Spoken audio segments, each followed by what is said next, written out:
रीतू तो राधा को नीचा दिखाने का कोई भी मौका नहीं छोड़ती थी और वो कहती है, माँ जी राधा को तो घर का ही काम करना पड़ता है और वो भी उससे ढंग से नहीं होता। कल से मेरा कमरा वैसे का वैसे ही गंदा पड़ा हुआ है। राधिका बेटी तुम बिल्कुल भी चिंता मत करो, मैं राधा को समझा दूंगी। वो सबसे पहले तुम्हारा ही कमरा जाकर अच्छे से साफ कर देगी। राधिका को तो राधा को तंग करना बहुत ज्यादा ही पसंद था और वो वहां से चली जाती है। सविता को तो सब कुछ ही मालूम था कि राधिका बिल्कुल ही गलत बोल रही है। माँ जी आप तो अच्छे से जानती हैं कि राधिका दीदी का ही कमरा मैंने सबसे पहले साफ किया था, फिर उनके सामने आपने क्यों नहीं कहा। देखो राधा, राधिका के पैसों पे ही ये घर चल रहा है और मैं ये बिल्कुल भी नहीं चाहती कि तुम्हारी वजह से वो नाराज होकर चली जाए। राधा को तो बहुत बुरा लगता है लेकिन वो कुछ भी नहीं कर सकती थी। वो घर का सारा काम करना शुरू करती है। राधा तो सबसे पहले गंदे कपड़े धोती है और उसके बाद सबके लिए किचन में जाकर भोजन बनाती है। सविता की सहेली भी काफी समय बीत जाने के बाद उससे मिलने के लिए आती है। उर्मिला, तुम्हें इतने समय बीत जाने के बाद देखकर मुझे बहुत ज्यादा प्रसन्नता हो रही है। तुम तो मुझे बिल्कुल भूल ही गई थी। अरे नहीं सविता, तुम तो अच्छे से जानती हो कि तुम्हारे भाई तो बाहर चले जाते हैं और उनके बाद जाकर मुझे ही सब कुछ देखना पड़ता है।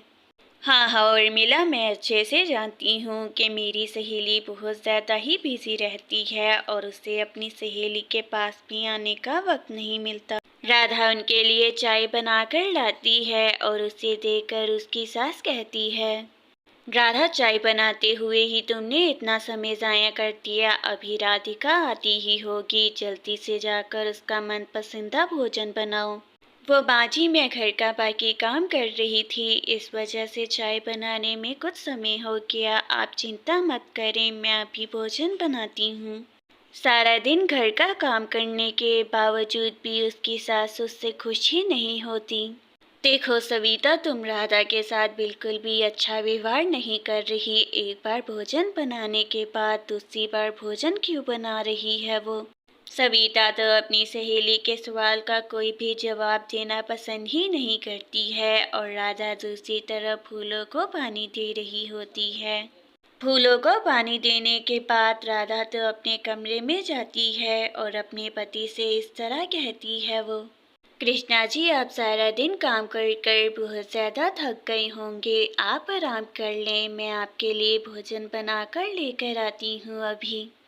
सारा दिन तो राधा तुम घर का काम ही करती रहती हो, कुछ समय अपने पति के लिए भी निकाल लिया करो, अभी भी जाने का ही सोच रही हो। कृष्णा अपनी पत्नी से बहुत ज्यादा प्रेम करता था क्योंकि वो उसका बहुत साथ देती थी। ऐसे ही कुछ समय भी बीतता है और कुछ समय बीत जाने के बाद कृष्णा एक दिन जब अपने ऑफिस में काम कर रहा होता है तो उसकी मैडम आकर उससे कहती है ऐसे, देखो कृष्णा, अब मैं तुम्हें और इस कंपनी में बर्दाश्त नहीं कर सकती हूँ। कोई भी काम तुमसे ढंग से होता ही नहीं, तुम्हें फायर किया जाता है कंपनी से। कंपनी की मालकिन इतना कहते साथ ही कृष्णा को वहां से चली जाती है। कृष्णा को तो समझ ही नहीं आ रहा था कि आखिर उसे कंपनी से क्यों निकाला गया है। कृष्णा तो बेचारा अपने घर चला जाता है और उसकी माँ उसे देखकर इस तरह कहती है, कृष्णा बेटा, मैं तो तुम्हें कॉल कर कर बस कहने ही लगी थी कि घर आ जाओ, मुझे आज शॉपिंग पर जाना था और तुम पहले ही ऑफिस से आ गए। माँ मैं अब आपको कैसे ही बताऊं कि मुझे कंपनी से निकाल दिया गया है। मैम ने कुछ बताया भी नहीं और मुझे कंपनी से फायर कर दिया।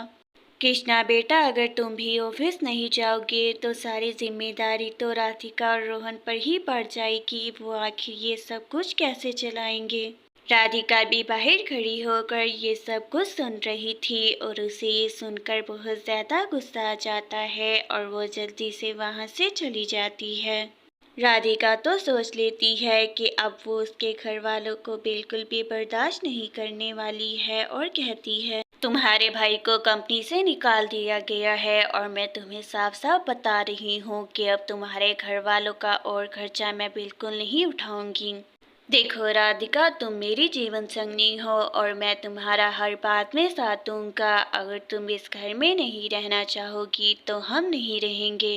राधिका और रोहन तो जल्दी से नीचे जाते हैं, जहाँ पर सब घर वाले पहले ही मौजूद थे। उन्हें देखकर राधिका को और भी ज्यादा गुस्सा आ रहा था और वो कहती है, माँ जी, मैं आपको साफ साफ बता रही हूँ कि मैं और रोहन जी सारा खर्चा उठाने वाले नहीं हैं। कृष्णा को तो अब नौकरी मिलने वाली ही नहीं है।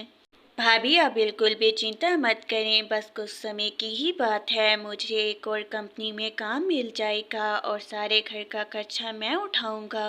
राधिका और रोहन, अगर तुम इस मुश्किल कड़ी में ही अपने परिवार का साथ नहीं दोगे तो आखिर तुम दोनों ही बताओ, हमारा साथ कौन देगा। माँ, मुझे क्षमा कर दें, लेकिन मैं अब आपका और साथ बिल्कुल भी नहीं दे सकता हूँ। आखिर हम दोनों को अपने आने वाले जीवन के बारे में भी सोचना है। राधिका और रोहन तो इतने कठिन समय में अपने परिवार को छोड़कर चले जाते हैं। रोहन भी अपनी पत्नी के साथ अकेला ही चला गया और अपने परिवार के बारे में एक बार भी नहीं सोचा। आखिर हम अब क्या ही करेंगे। माँ, बिल्कुल भी चिंता मत करें, ईश्वर पर विश्वास रखें। मुझे पूर्ण विश्वास है कि ईश्वर हमें कोई नई राह जरूर दिखाएगा। आप आराम करें। जल्द ही रात भी हो जाती है और जब रात होती है, कृष्णा और राधा तो बहुत ज्यादा ही चिंतित अपने कमरे में बैठे होती हैं और राधा इस तरह कहती है, कृष्णा जी, मैं जानती हूँ कि आप बहुत ज़्यादा व्यथित हैं, लेकिन आप बिल्कुल भी चिंता मत करें। मैंने सोच लिया है, हम अचार बनाएंगे। राधा, सच में ये ख्याल तो बहुत ज़्यादा ही अच्छा है और जिस तरह तुम मज़े का अचार बनाती हो, मुझे पूर्ण विश्वास है सबको पसंद आएगा। तो कृष्णा जी, मैं कल से ही अचार बनाना शुरू कर दूंगी। मुझे भी पूर्ण विश्वास है कि लोगों को हमारे हाथ का अचार बहुत पसंद आएगा। ऐसे ही कुछ समय भी बीतता है और कुछ समय बीत जाने के बाद राधा तो तरह तरह का अचार बनाना घर में शुरू करती है। और फिर जल्द ही राधा वो अचार लेकर बाजार जाती है और वहाँ पर एक पहली कस्टमर आती है जो कहती है उससे, मैंने बहुत से अचार पहले भी देखे हैं, लेकिन तुम्हारा अचार तो देखने में ही इतने मज़े का लग रहा है कि मुझसे इंतज़ार ही नहीं हो रहा। आप बिल्कुल ठीक कह रही हैं, इस तरह का अचार कोई भी बनाकर नहीं बेचता है। ये मेरी माँ की स्पेशल रेसिपी है जिससे मैंने बनाया है। राधा तो खुशी खुशी अपनी पहली ग्राहक को अचार बेचती है और जब वो दूसरी बार अचार लगाती है तो वही ग्राहक उसके पास आकर उससे ऐसे कहने लगती है, राधा, मेरी खुद की अचार की कंपनी है और तुम्हारे स्वाद बहुत ही अच्छा है अचार का। मैं चाहती हूँ कि तुम मेरे एम्प्लॉयज़ को यही सिखाओ। जी जी, क्यों नहीं, मैं आपके एम्प्लॉयज़ को इतने अच्छे से सिखाऊंगी कि आपकी कंपनी के अचार जैसा स्वाद किसी कंपनी में होगा ही नहीं। राधा तो ये सब कुछ सुनकर बहुत ही खुश हो जाती है और जल्द ही अचार बेचकर वो अपने घर जाती है और सब कुछ कृष्णा को बताती है जो हुआ। कृष्णा जी, अब से मैं उस कंपनी के एम्प्लॉयज़ को सिखाऊंगी भी और जितनी भी सप्लाई कंपनी में जाएगी वो मैं अपने हाथों से ही बनाकर दूंगी उनको। राधा, ये सब कुछ तुम्हारी मेहनत की वजह से ही हो सका है। इतने कठिन समय में भी तुमने बहुत ज़्यादा साथ दिया है हमारे परिवार का। राधा भी बहुत जल्द कंपनी के एक एक एम्प्लॉय को अचार बनाना बहुत अच्छे से सिखा देती है और वहीं दूसरी तरफ कृष्णा का एक बहुत अच्छी कंपनी में सिलेक्शन हो जाता है। ऐसे ही कुछ समय भी बीतता है और कुछ समय बीत जाने के बाद राधा और कृष्णा की तो बहुत अच्छी सैलरी भी आनी शुरू हो जाती है और कृष्णा कहता है अपनी माँ से, माँ, आप देख रही हैं कि आपकी बहू की वजह से कितना ज़्यादा इस घर में बदलाव आ गया है। अब वो इतनी अच्छी कंपनी में काम कर रही है। राधा, तुम मुझे क्षमा कर दो, मैंने तुम्हारे साथ बहुत ही गलत व्यवहार किया, लेकिन फिर भी तुमने इतने कठिन समय में मेरा बहुत ज़्यादा साथ दिया। माँ जी, आप मुझसे क्षमा मांगकर मुझे शर्मिंदा मत करें। आप मेरी माँ हैं और माँ का तो हक बनता है कि वो अपनी बेटी को डांट सके। राधा तो घर से ही सारा अचार बनाकर अपनी एम्प्लॉयज़ के साथ कंपनी को सप्लाई करती है और ईश्वर की कृपा के साथ उसके अब जीवन में किसी चीज़ की भी कमी नहीं थी।